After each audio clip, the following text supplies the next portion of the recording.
Right, my first guest today is Charlie Morley, and he's a Hay House author and teacher of mindfulness of dreams and sleep.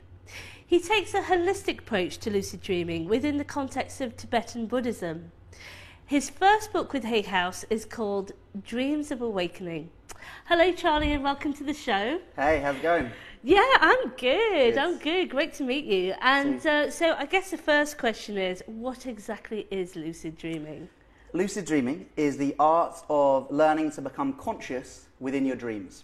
So it's not just having really, really vivid dreams. It's specifically having a dream where you are in the dream, sound asleep, but part of the mind wakes up and says, aha, I'm in a dream. That's a lucid dream. So it's you're not awake, you're not, it's a kind of in-between stage. No, it's not an in-between stage. No. You're not half awake, half asleep. You are sound asleep. Right. You're muscle paralysis, you're snoring, you're dribbling, whatever you are out for the count. But part of the brain, the prefrontal cortex, has switched back on again and is experiencing partially the projection of the rest of the brain. Ah, right, so people have studied this in EEGs and things Yeah, like that. we've got fMRI scans, we've got Right. EEG scans, we know it exists. Yeah, amazing, amazing. So how did you get into this? Because you were quite young, really, when you started to explore this. Just 16. I mean, most people are like chatting up girls and this and that, and you're getting into lucid dreaming. Well, those two things actually go hand in hand. My main prerogative for getting into kind of lucid dreaming at that point was just like loads of dream sex. Because the lucid dream state is so realistic. Right. You know, once you're in there, you can touch, you can feel, you can experience as real as this. You know, that's why it's so interesting in looking at exploration of altered dimensions of reality, because it's so real. And for me at 16, the kind of realistic stuff I wanted to experience was sex and skateboarding. So I did a lot of sex in the lucid dreams and was an amazing skateboarder in my lucid dreams. So would you actually meet like a girl that you fancied or something? Would you actually sort of consciously sort of meet them in a lucid dream? Yeah, it would be like movie stars mainly when I was that age. You know, you'd go into the lucid dream and you'd go like, you know, this really beautiful movie star is going to be behind this door. Wow. Boom, and then you open the door and you could manifest this projection of the movie star. Now, of course, it's not really them, it's just your mental projection of them. Right. But in the lucid dream state, your mental projection can seem as real as the waking state. Right. So your interaction with them is similarly as real. So apart from the movie stars, the girls that you did know, for example, did they ever sort of say, you know, your face seems familiar or something like that? Do you think they responded at all? No, I mean, when you're in the lucid dream state, you're dealing with your own projections, 99% of the time. However, there is a crucial 1%, which would make up elements of collective unconscious, universal mind, universally existing archetypes, dead relatives, this kind of stuff, that can be that crucial 1%. But I'm almost certain when I was a 16-year-old just messing about, it was just mind. So you said that you can actually work out some sort of psychological issues through lucid dreaming, sort of the shadow and the dark aspects. Can you tell us a bit more about that? Yeah, so once you're done kind of doing the sex stuff and flying about and just having fun, what you realize is that the lucid dream state is a laboratory for enlightened action. It gives you direct access to the deepest elements of your own psychology. And in a nutshell, from a psychological point of view, anything you can treat through hypnotherapy, you can treat through lucid dreaming. Because whereas the hypnotherapist will bring you into the shallows of the subconscious mind, implant a suggestion of healing intent, and allow the subconscious to do its thing, in a lucid dream, you are in the depths of the unconscious. You can't get more unconscious than asleep. So if you plant a suggestion of healing intent or psychological inquiry in the depths of the unconscious in the lucid dream state, it works very, very powerfully. Now, in no way am I saying that makes it better than hypnotherapy. Right. You know, I love hypnotherapy and hypnosis. It's just horses for courses. So do you think you're actually exploring like a dimension of consciousness of your own self, as it were? Absolutely. In the lucid dream state, you see fundamentally how absolutely profound the experience of illusion can be inside your own head. You see that your mind can create an illusion of reality that seems realer than this. Right.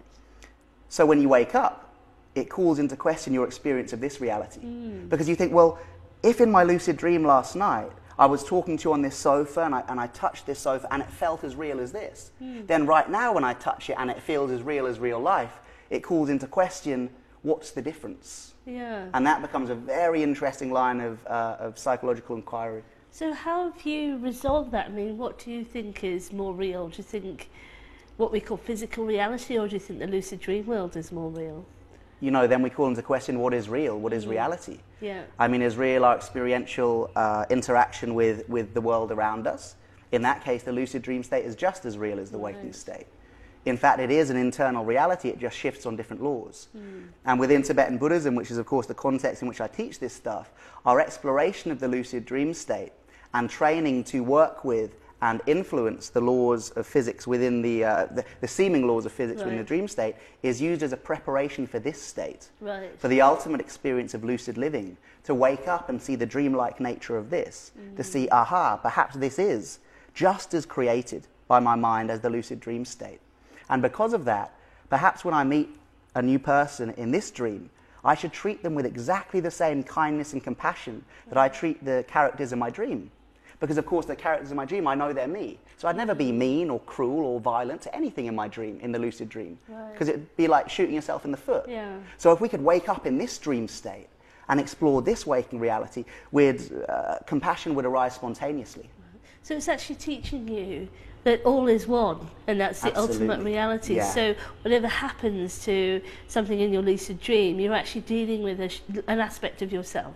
Yeah. Right, and so that's fascinating. Can you tell us about some of the sort of hairier experiences that you might have had, actually, in terms of the dreams? In what way do you mean hairy? Because you've described how you've actually met a sort of shadow aspect of yourself, and that could be quite frightening. Yeah, so working with shadow and nightmares in the lucid dream state is really where my path began in earnest. Because when I was about 17, I had a near-death experience based on a drug overdose, without going into too many details. Right. And I had 4 months of post-traumatic stress nightmares after this. I go into this in some detail in the book, actually. And the nightmares happen on a weekly basis. And I keep on getting confronted by this big shadow aspect of the trauma of the near-death experience. Right. And at the same time, I was reading about lucid dreaming, I trained myself to learn how to do it, but I was still in the sex and skateboarding realm. I hadn't thought that, oh, perhaps if I could become lucid in this post-traumatic stress recurring nightmare, I could turn to face the source of my fear and integrate it into the wholeness of myself. And one night, I eventually did do that. I managed to become lucid in the nightmare, and I faced the source of my fear. And that's something that just came to you in an insight to do? No, not at all. No. It was thinking, God, if I don't sort out my head, the men in white coats are going to take me away. How can I do this? Right. So I started looking through and remembering, oh, in that lucid dreaming book, I'd read that you could work with nightmares. Yeah. So I went in there intentionally, became lucid in the nightmare, turned to face the source of fear, and it dissolved. Right. And the nightmares went overnight. 4 months of post-traumatic stress nightmares healed in one lucid dream. Wow. And it was then that I realized, okay, this goes far beyond, egoic fantasy in the dream state. This stuff has the potential to really wake us up and to do deep healing interventions while we sleep. So instead of years and years of psychotherapy, if you're actually going into these sort of lucid dream dimensions, you can face that shadow personified, as it were, and actually integrate it and, bring it back into yourself. That's a sort of disowned aspect of you, as it were. Bullseye. Yeah. In fact, just last year I was kind of waxing lyrical on this at a retreat in South Africa. And I was saying, this kind of shadow integration in the lucid dream state might take up to 6 months of one-on-one therapy in the waking state. There was a therapist in the front row, and he put his hand out. He said, "Charlie, that's incorrect." And I was like, "Oh no, I said, sorry, man, sorry, you tell me." And he said it would be more like 6 years of therapy. Oh, gosh. I'm sure he was kind of partially joking, but of course, there's always a place for the one-on-one therapy. Exactly. But I think awakening to the potential of what the lucid dream state can be is, one of the most direct psychological interventions available today. Amazing. Wow. And what drew you to the Buddhist route? Because they've been doing this for a long time, haven't they? Yeah, exactly. We think of lucid dreaming being first proven in the West in the early 70s, and then the Libergian school came up through the 80s, 90s, and now it's super cool because of Inception and Matrix and all this stuff. Everyone's waking up to it. But in fact, Tibetan Buddhism goes back at least 1,000 years of dream practice, or within Tibetan Buddhism it's called dream yoga. Right. Now, it's not as simple as saying dream yoga is Tibetan Buddhist lucid dreaming. Dream yoga is a collection of practices which have lucid dreaming training at their foundation, but also include conscious sleeping practices and what in the West we call astral projection, or the out-of-body experience state. Right. They don't use that same terminology, it's called something else, but it is the projection of consciousness out into the wider dream state. And me getting into that was when I was about 16, I got interested in lucid dreaming and consciousness and UFOs and psychedelics and a bit of Buddhism, but it felt like too much hard work. But then when I was about 18 and I had that near-death experience and I'd seen the potential of the lucid dreaming and meditation, I thought, okay, I'll give this a shot. So then when I was 19, I took refuge and formally became a Buddhist. Oh, wow. So that's giving you a kind of sort of discipline and a map to follow. A map to follow and also a lineage. Yeah. You know, it's very, very important, I believe, when you're teaching this stuff, to have a lineage basis. You know, You're one of the first Western teachers, aren't you, as well? Oh, who knows? Yeah, I think in this particular aspect, the lineage, I was one of the first. I'm sure there are others, but the lineage is important. Yeah. It gives us a backup. Yeah. It means that if there's a power behind it, it's not just like reading something from a book. Yeah. You're getting the power of a long line of people who've been practicing. So what advice would you give people, just very quickly as we wrap up, if they're interested in lucid dreaming? If you're interested in lucid dreaming, learn how to do it. There is my book available. There are also many other books available. Yeah. There's loads of free stuff on the internet too. Just say the name of your book again. So my book's called Dreams of Awakening. Dreams of Awakening, yeah. Which is available now in bookshops and online, all that kind of stuff. But there are other books available, of course. Buy a book, go on the internet. There are loads of tutorials on YouTube. The cool thing about this is there's no club to join. There's no equipment to buy. There's no religion you need to be part of. You simply need to access the toolbox, go to sleep, and put it into practice. And that is super cool. Wow. Yeah, so it just seems like it's something that you can just go do on your own. You don't need supervision, do you? No. This depends. Right. I mean, look at me without supervision when I'm 16 to 18, just using it for sex and skateboarding. Yeah. So without supervision and guidance, it can be kind of like holding a baby and saying, what does this baby do? You know, a baby doesn't do much.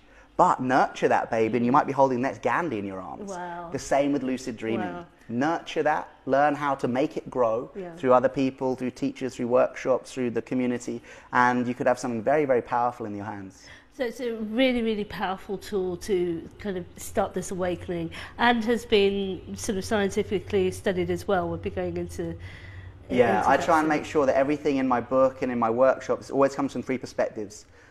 Western neuroscience, psychology and Tibetan Buddhism. Right. And I present everyone with those three perspectives and let them make up their mind, which one they choose to explore, which one they choose to believe. Right. Absolutely fantastic. Yeah, it's something that I haven't tried myself. I think I've had a few experiences that I think now that I've spoken to you probably sound like lucid dreaming. So you went from sex and skateboarding to Tibetan Buddhism. That's a fantastic That's a tagline there, isn't it? I should call my next book that. I'll sell loads more copies. Fantastic. Okay. Well, thank you very much for speaking with us today, Charlie. I think we're going to bring you back a bit later.